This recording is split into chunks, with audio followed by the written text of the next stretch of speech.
അഖില Kerala Yadava Sabha Vellikoth unit പരിധിയിലുള്ള 2024-25 വർഷത്തെ SSLC +2 പരീക്ഷകളിൽ ഉന്നത വിജയം നേടിയ വിദ്യാർത്ഥികൾക്കുള്ള അനുമോദന ചടങ്ങ് സംഘടിപ്പിച്ചു. അജാനൂർ ഗ്രാമപഞ്ചായത്ത് ക്ഷേമകാര്യ standing committee chairman K Krishnan master ഉദ്ഘാടനം ചെയ്ത് ഉപഹാര സമർപ്പണം നടത്തി. അഖില കേരള യാദവ സഭ വെള്ളിക്കോത്ത് യൂണിറ്റ് പരിധിയിലുള്ള 2024-25 വർഷത്തെ SSLC +2 പരീക്ഷയിൽ ഉന്നത വിജയം നേടിയ വിദ്യാർത്ഥികൾക്കുള്ള അനുമോദന ചടങ്ങ് സംഘടിപ്പിച്ചു. അജാനൂർ ഗ്രാമപഞ്ചായത്ത് ക്ഷേമകാര്യ standing committee chairman K Krishnan master ഉദ്ഘാടനം ചെയ്ത് ഉപഹാര സമർപ്പണം നടത്തി. പഠിക്കുന്ന കുട്ടികൾക്ക് ഒരു പിന്തുണ നൽകുന്ന അല്ലെങ്കിൽ അവർക്ക് കിട്ടുന്ന പ്രോത്സാഹനം തീർച്ചയായിട്ടും അവരെ ഉയർച്ചയിലേക്ക് നയിക്കുമെന്ന് സംശയമില്ല.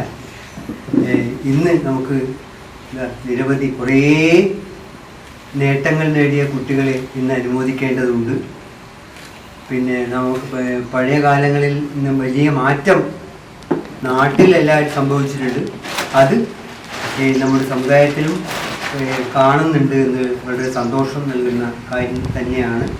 തീർച്ചയായിട്ടും എല്ലാ കുട്ടികളെയും നല്ല രീതിയിൽ ഉയർച്ചയിലേക്ക് എത്തിക്കാൻ വേണ്ടിയിട്ട് സഹായം മുഴുവൻ ആളുകളും ചെയ്യാൻ മുന്നോട്ട് വരണം.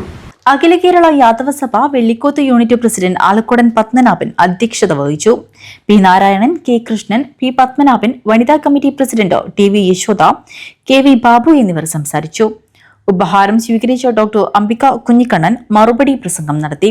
യാദവ Sabha Vellikoth unit secretary KV Raju സ്വാഗതവും KV ബാബു നന്ദിയും പറഞ്ഞു. News bureau, Kanhangad.